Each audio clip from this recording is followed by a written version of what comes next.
6000 kilometre प्रति घंटे speed वाली हाइपरसोनिक मिसाइलें हो जाएंगी कबाड़, दुश्मन का वार होगा नाकाम। नमस्कार, न्यूज़ 18 का डिजिटल प्लेटफॉर्म आप देख रहे हैं और मैं हूं रितु सिंह। मॉडर्न वॉरफेयर में एरियल पावर जितना अहम हो गया है, एरियल थ्रेट भी उतना ही खतरनाक है। अब ऐसे में हवाई हमले की चुनौती से निपटने की जुगत करना आज के दिन हर देश के लिए ज़रूरी हो गया है। अमेरिका खरबों रुपए की लागत से गोल्डन डोम एयर डिफेंस प्रोजेक्ट पर काम कर रहा है। रूस को इसमें महारत हासिल है। भारत भी इसमें पीछे नहीं रहना चाहता। एरियल थ्रेट 21वीं सदी में किसी भी देश के लिए सबसे बड़ा खतरा है। स्टील्थ फाइटर जेट, ड्रोन और हाइपरसोनिक मिसाइल्स को इंटरसेप्ट कर पाना ट्रेडिशनल रडार सिस्टम के बस की बात नहीं है।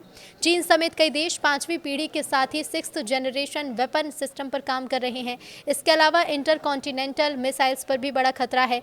इन सब को देखते हुए हर देश के लिए ठोस एयर डिफेंस सिस्टम डेवलप करना जरूरी है।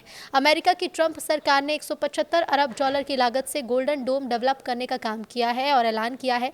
उसके पास एक मिसाइल डिफेंस सिस्टम पहले से ही है। इजराइल के पास आयरन डोम है और इस मामले में रूस भी किसी से कम नहीं है।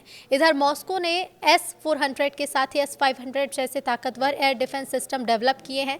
भारत ने S-400 की 5 स्क्वाड्रन खरीदी है और इसके अलावा और यूनिट इंपोर्ट करने की तैयारी है।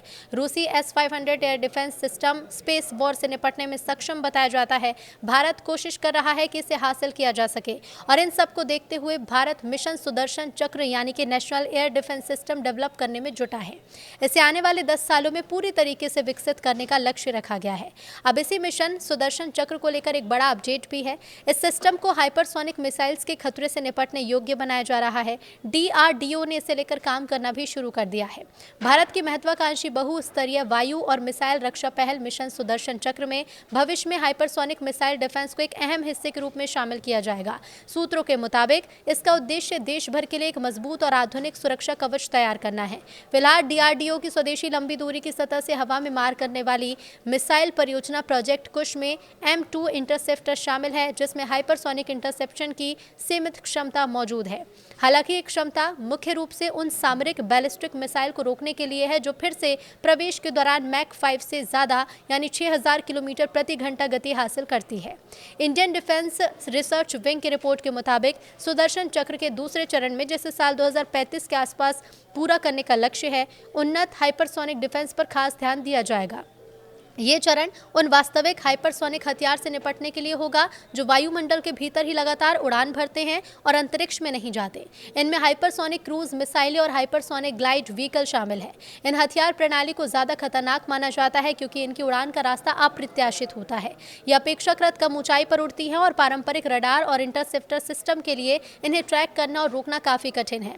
इससे रक्षा प्रणालियों के पास रिएक्शन का समय काफी कम रह जाता है। अभी स्पष्ट नहीं है कि DRDO वायुमंडल हाइपरसोनिक खतरों के लिए पूरी तरह नए इंटरसेप्टर विकसित करेगा या इस क्षमता को भारत की बैलिस्टिक मिसाइल डिफेंस फेज 3 में शामिल किया जाएगा, जिस पर पहले से काम चल रहा है। BMD फेज 3 को अधिक उन्नत और लंबी दूरी की मिसाइल चुनौतियों से निपटने के लिए तैयार किया जा रहा है। हाइपरसोनिक डिफेंस को इसका स्वाभाविक विस्तार माना जा रहा है। विशेषज्ञों का कहना है कि क्षेत्र में हाइपरसोनिक हथियार की बढ़ती मौजूदगी को देखते हुए भारत की ये योजना बदलते सुरक्षा माहौल को समझने और उससे निपटने की दिशा में एक अहम कदम है। ऐसे हथियार पारंपरिक बैलिस्टिक और क्रूज मिसाइल के बीच की रेखा को थोड़ा धुंधला कर देते हैं, जिससे रक्षा तैयारियों को और उन्नत करना जरूरी हो जाता है।